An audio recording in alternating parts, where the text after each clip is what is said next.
ए वर्ष वर्षा कमिब मौसुमी दुर्बल रहिब एवं पूर्व वर्ष तुलन ए वर्ष वर्षा कमिबार यथेष्ट संभावना रही। दर्शक बंधु यह पछरे कौन कारण थाई पारे एल निनो को नहीं चर्चा बढ़ुची। मु प्रथमे आपण को एल निनो संपर्क रे कहबा पई चाहिबी। एल निनो माने कौन? प्रशांत महासागर रो मध्य आउ पूर्व भाग अस्वाभाविक भाव में गरम हो जिबा जहा फल एल निनोर सृष्टि होता है। एल निनो जदि आसुथाए ताहले जलवायु क्षेत्र में यार एक व्यापक प्रभाव रही है। 2 ରୁ 7 वर्षर अंतर यह थरे थरे आसी थाए।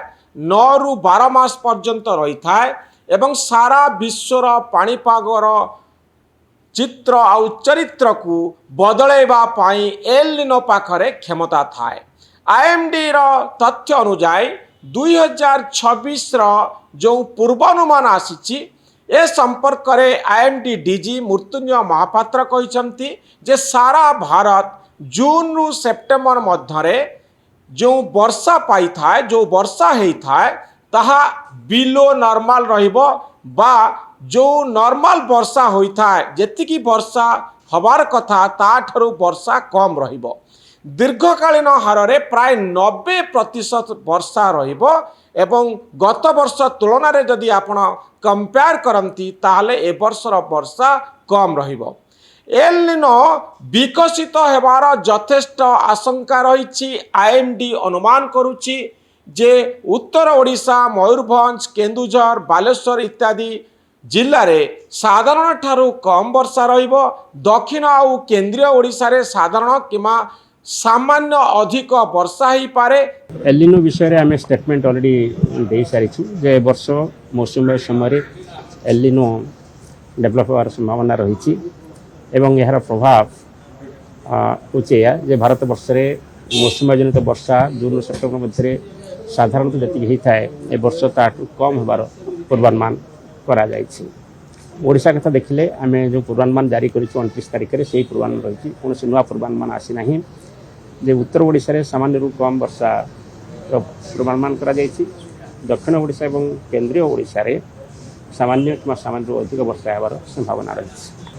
जून ରୁ सेप्टेम्बर मास कथा पूर्वानुमान वर्तमान करिछु परे पुणी पूर्वानुमान दिया जिवो प्रत्येक मास भितर।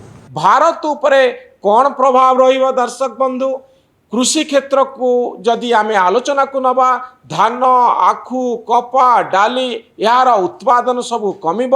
जल भंडार खाली हेले रबी चाष भी विपद रे पड़ी पारे।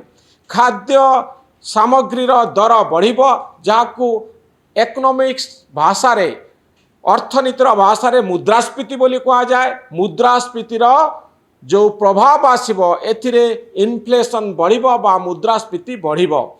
ग्रामीण चाहिदा कमिबो अर्थात लोकंक पाखरे टंका कमी जिवो जोथि पई आउ डिमांड रहिबो नाही। ग्रामीण चाहिदा कमिबो कारण कृषि प्रभावित हबो।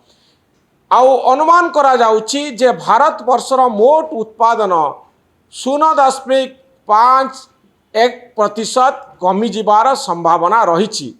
दर्शक बंधु पाग किभଳି रहिबो? अधिक ग्रीष्म प्रभाव रहिबो, मृदु शीत रहिबो अर्थात शीत दिने मध्य एल निनोर प्रभाव रहिबो। शीत कमी जिवो ग्रीष्म प्रभाव बढ़ी जिवो। बंगोपसागर रे बात्या कम देखा जिवो। अरब सागर रे शक्तिशाली बात्या आशंका करा जिवो। उत्तर रे मरुड़ी आशंका रहिबो। जदि ओडिशा कथा को आपण देखिबे पानीय जल संकट देखा जिवो। दक्षिण रे अनियमितता देखा जिवो। वर्षा क्षेत्र रे बन्या आउ मरुड़ी दुईटार यथेष्ट आशंका रही। दर्शक बंधु वर्तमान समय रे सारा विश्व युद्ध द्वारा प्रभावित हो रही। पृथ्वी रे अनेक देश एई युद्ध जोगु एक खराब अर्थनीति को सामना करुछंती। तेणु एतिकी बेले एल निनो आसीची जहाँ परिस्थिति को अधिक खराब करुची। न्यूयॉर्क टाइम्स रो रिपोर्ट देखंतु दर्शक बंधु एल निनो संपर्क रे न्यूयॉर्क टाइम्स कौन कहूची? एल निनो संपर्क रे न्यूयॉर्क टाइम्स कहूची जे El Nino doesn't start wars but it can worsen the conditions that fuel them.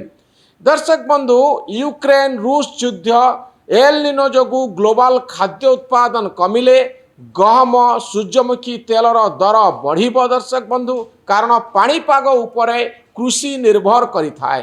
ପାଣିପାଗ ଉପରେ ଆମେ ସମସ୍ତେ ନିର୍ଭରଶୀଳ ଏବଂ ଯୁଦ୍ଧର ପରିସ୍ଥିତିକୁ ଏହା ବଢ଼େଇ ଦେଇପାରେ। ଆଫ୍ରିକା ଓ ମଧ୍ୟପ୍ରାଚ୍ୟରେ ଖାଦ୍ୟ ସଙ୍କଟ ବଢ଼ିଲେ ଶରଣାର୍ଥୀ ସମସ୍ୟା ଦେଖାଯାଇଥାଏ।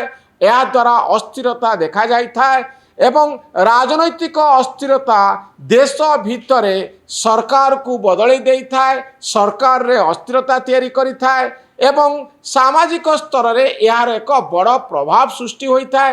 ସାରା ବିଶ୍ୱରେ ଏହାର ପ୍ରଭାବ ପଡ଼ିବ।